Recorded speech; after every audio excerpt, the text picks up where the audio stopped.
Okay, so good morning sa inyong lahat mga kapatid. Pag-usapan natin to ngayon, si ES Recto na galing ng finance. Siya yung nag-utos sa PhilHealth na i-transfer, i-remit sa Department of Finance yung 60 billion. Dapat nga 89 point something, point 9 yata yun, yung bilyones na yon. Kaya lang napigilan, di ba?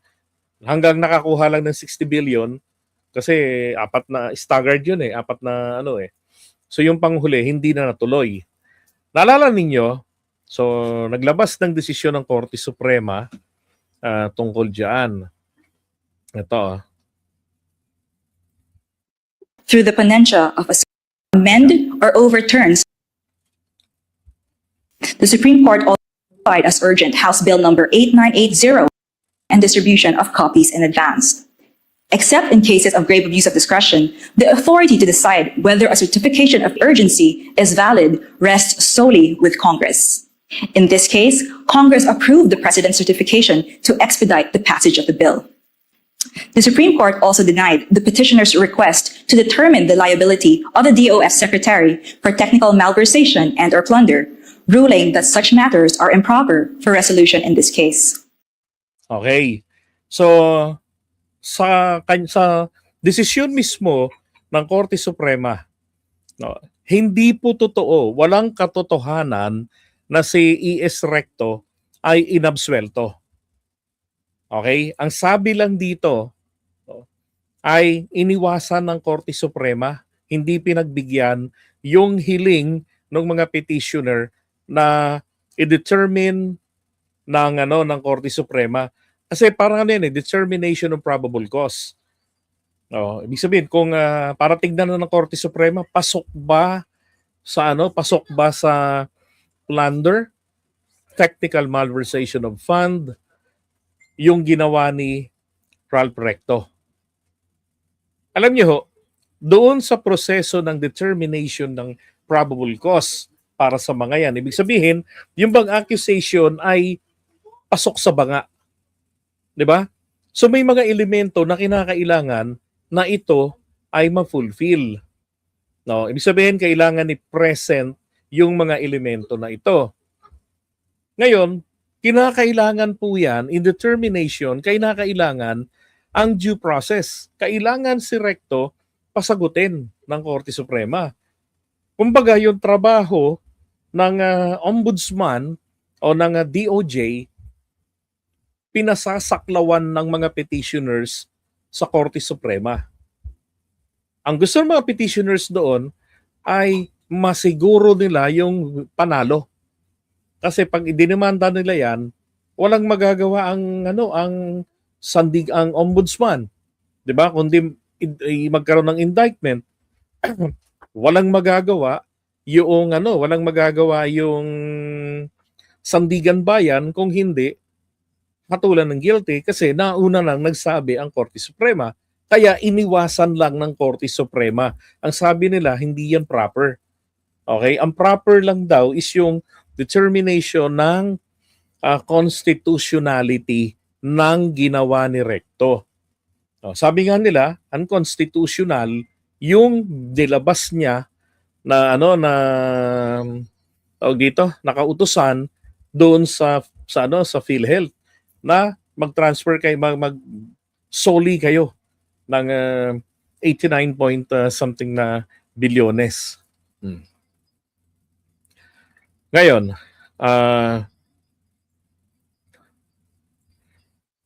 nalala ko nung kinontent ko yan, sabi ko sa inyo, hintay-hintayin lang natin kasi alam ko ang dating doon sa sinabi ng Korte Suprema, sa ibang forum yan, dapat dinidetermine yung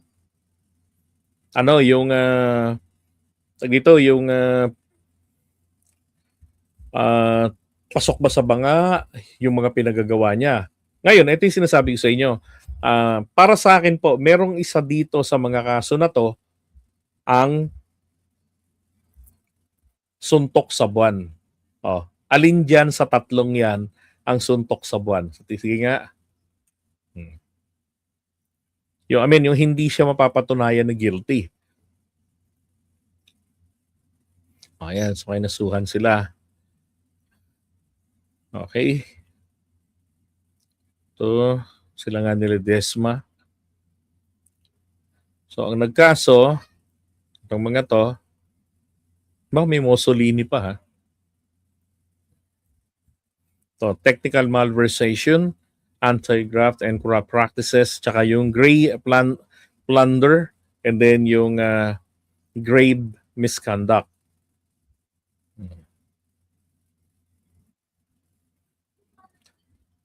Ang tanong ko lang po sa inyo, paano pong mapapakulong? Ano yun? Pakailangan ba kulong agad? Ganun? Paano pong, anong ibig sabihin?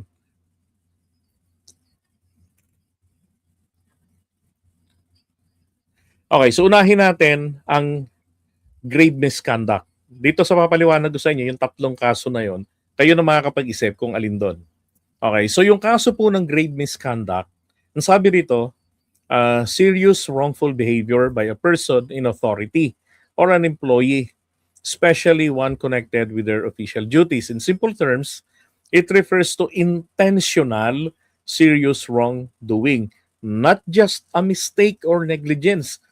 Hindi raw po ito bastang pagkakamali lang o kapabayaan. Seryoso daw, intentional. Okay? Sabi rito, serious in nature, intentional, connected to official duties, improper or unlawful conduct. Katulad ng corruption or pagtanggap ng mga suhol. Yung mga kumikomisyon na yan, suhol yan. Abuse of authority or power. Okay? Sexual harassment or violence in the workplace, falsifying official documents, gross dishonesty related to one's job. Okay? Tingin ko naman po, wala naman dito eh.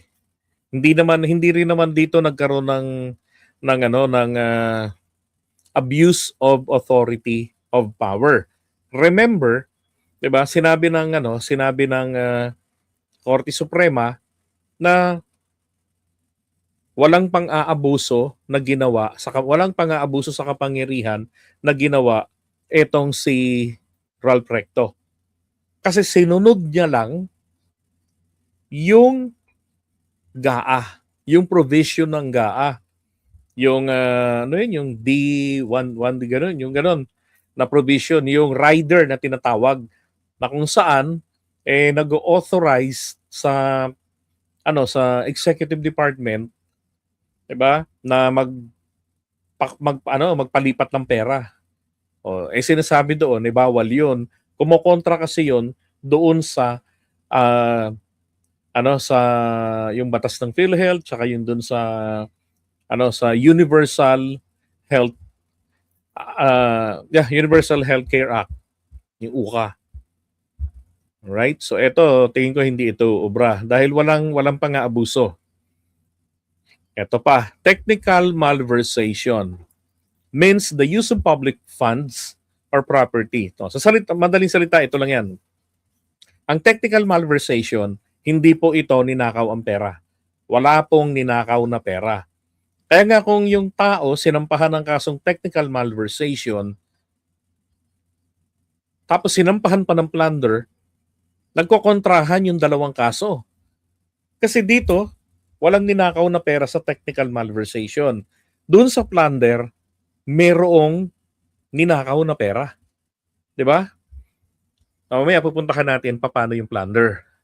So, ang problema lang po dito, kapag si public officer daw, na ang ginawa niya dito sa public funds or property ay nagkaroon ng ibig sabihin, ginastos niya yung pera o meron siyang ginawa kagaya ng pagpapalipat ng pera mula yung 60 billion ng PhilHealth na ilipat, itong perang ito ay nakatakda kung para saan ito gagamitin.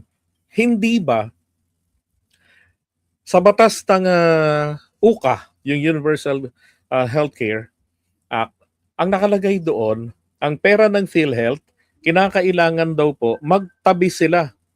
Okay?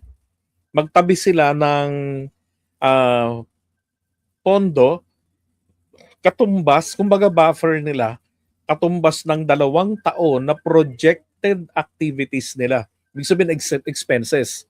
For example, ganito yung nagagastos namin ngayong taong ito. So posible sa susunod na taon, ito na yung pinaka base price o base amount, dagdagan na lang namin ng konti, mga 10-20%.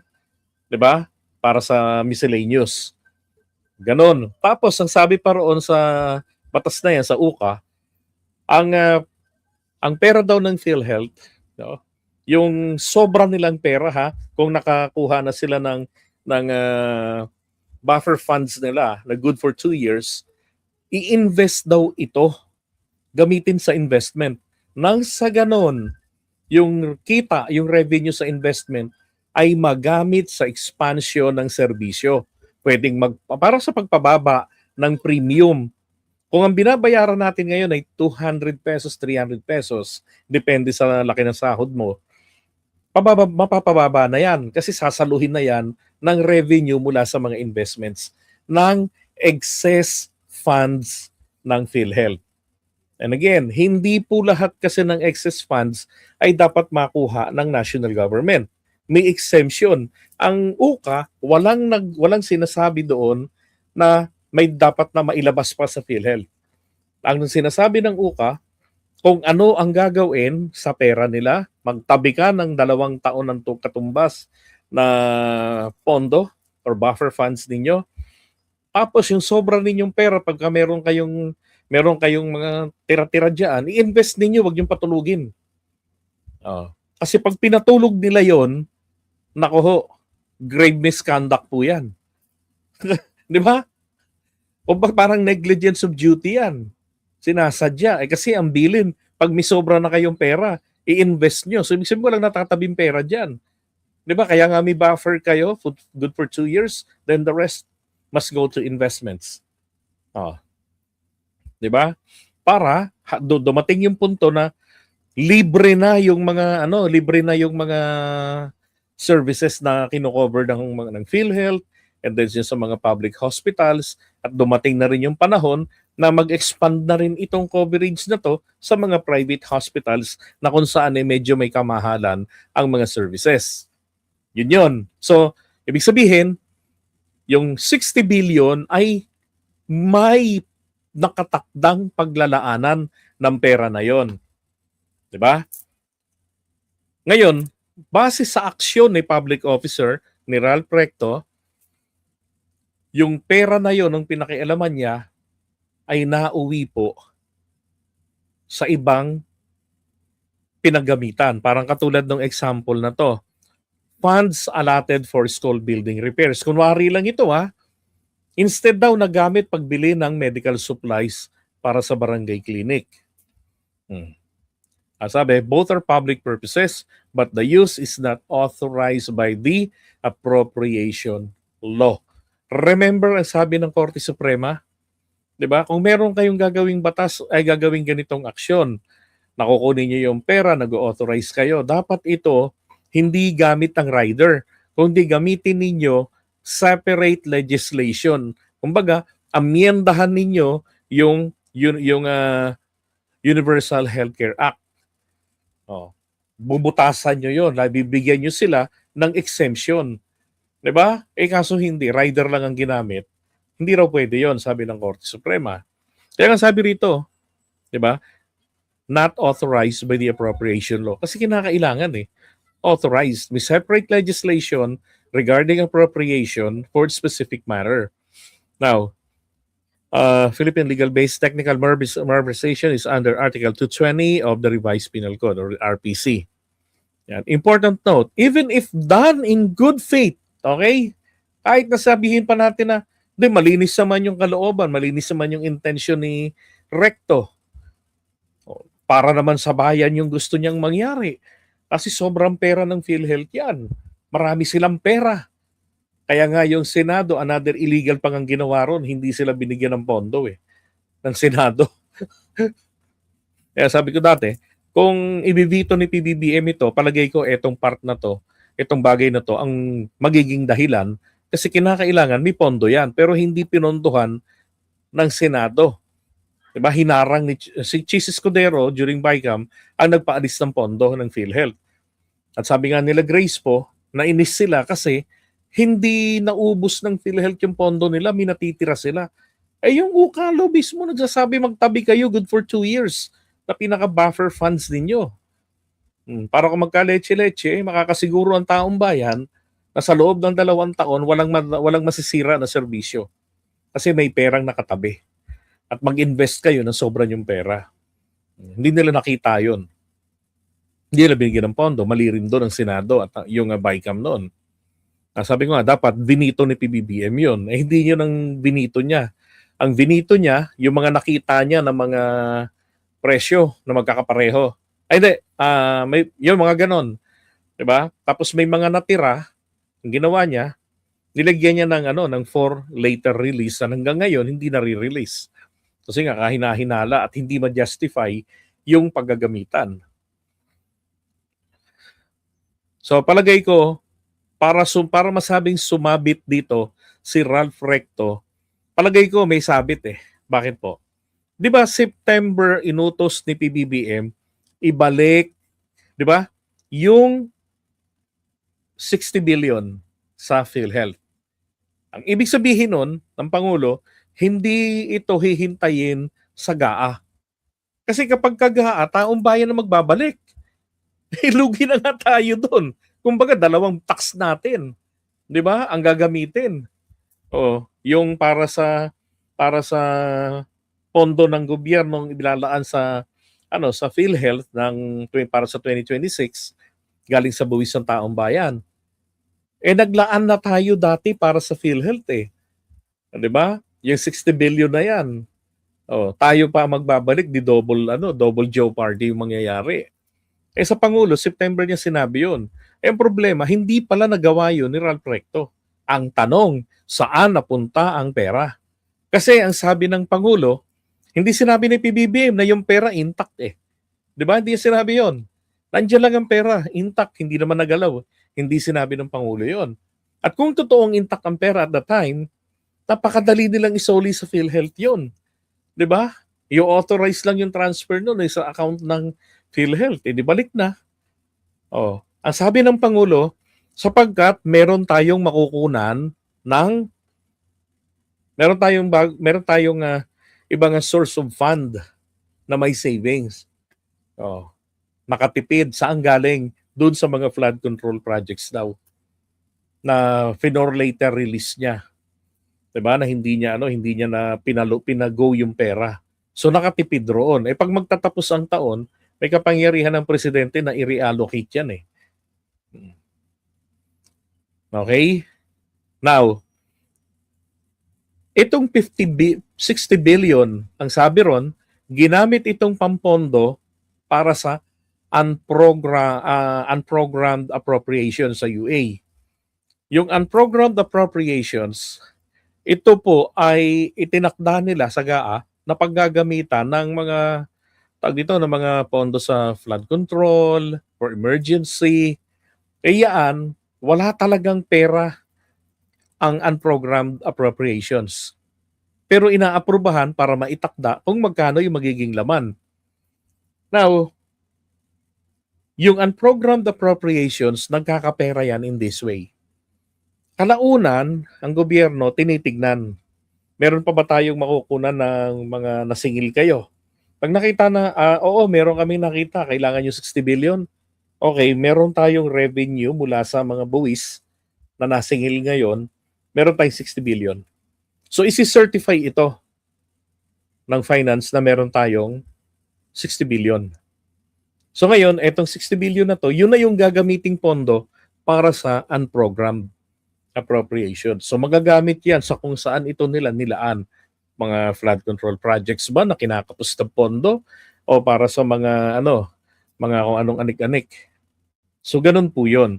Kapag yung pera ng PhilHealth, ito yan eh, pag yung pera ng PhilHealth napatunayan po na nagamit sa flood control, again, sabi rito, kahit daw po in good faith ka, the act may still be punished. Paparusahan ka pa rin. Although good faith may affect the liability or penalty. Okay? So pwedeng gumaang yung parusa kasi hindi naman ninakaw ang pera. Nagamit nga lamang sa iba na pamamaraan. O nagamit lamang sa ibang pagkakagastusan. Okay? So wala pong ninakaw na pera pag sinampahan ka ng technical malversation. Ngayon, eto na, si plunder. So ang plunder, ang sabi rito, a crime committed by a public officer who amasses, accumulates, or acquires ill-gotten wealth. So isa na yan, si ill-gotten wealth. In a total amount of 50 million through a combination or series of overt criminal acts. Ibig sabihin, ng series, yung 50 million, nakuha nila yung 50 million. Kaya nila binabanggit ko. Kasi kinakailangan meron po yaang sabwatan. May mga kasabwat siya. Bukod doon, na meron siyang mga kasabwat, merong itong series. Okay? Ibig sabihin, multiple action ang ginawa nila. Nung una, ganitong ginawa nila, nirepaso nila to. Sumunod, ito naman yung kanilang ginawa. Oh. Tapos, inulit na naman nila hanggang nakakuha sila ng at least 50 million. Ito pa. No. Nakinabang dapat sa pera. Di ba? Nagkaroon ng ill-gotten wealth. Tapos, ito pa. The wealth is acquired through a combination or series such as acts of malversation of public funds, bribery, fraud, kickbacks, or commission, or misuse of public funds. Diba? Parang ganito, sa technical malversation, kapag nagkaroon ng misuse of public funds, dahil hindi naman yan yung original ito hindi naman yan ang original na paggagamitan ng pera, tapos nagamit sa iba, again, hindi ninakaw, ha? Oh. Technical malversation yon. Ang PhilHealth, ninakaw yung pera at ang amount na involved nga ay 50 million or higit pa. So yun po ang plunder. Ang tanong ngayon ito, may mapapatunayan ba sila na kumita si Ralph Recto? Kumita yung kung sino mang mga posibleng kasabwat niya dyan? Diba? Kung di ako nagkakamali, dalawa sila nito ni Ledesma ang salarin dyan sa pagkuha ng 60 billion sa PhilHealth. Pero ang tanong, meron bang perang napakinabangan? Kailangan nilang mapatunayan yan na nakabili ng ganitong ari-arian silang dalawa, di ba? Tag-isa sila. Yan. Paano sila nagkamal ng pera? Oh, kung nagamit sa flood control projects yan, okay. Nakakuha ba sila ng mga commission? Oh, kickbacks, gano'n, nabigyan ba sila? Pag ang sagot doon ay yes, napatunayan yan, pasok, tapos 50 million ang perang pinag-uusapan, yari na ang buto-buto. Okay? Basta may series, multiple overt criminal actions, pasok po sa bangayon. Okay? So, again, dalawa po ang, hindi pala isa lang, dalawa, ang sa tingin, ito yung tingin kong pinakasuntok sa buwan. Okay, ito. And then yung grave misconduct. Pero yung technical malversation, sabihin ko na sa inyo, 50-50 po ang tingin ko dyan.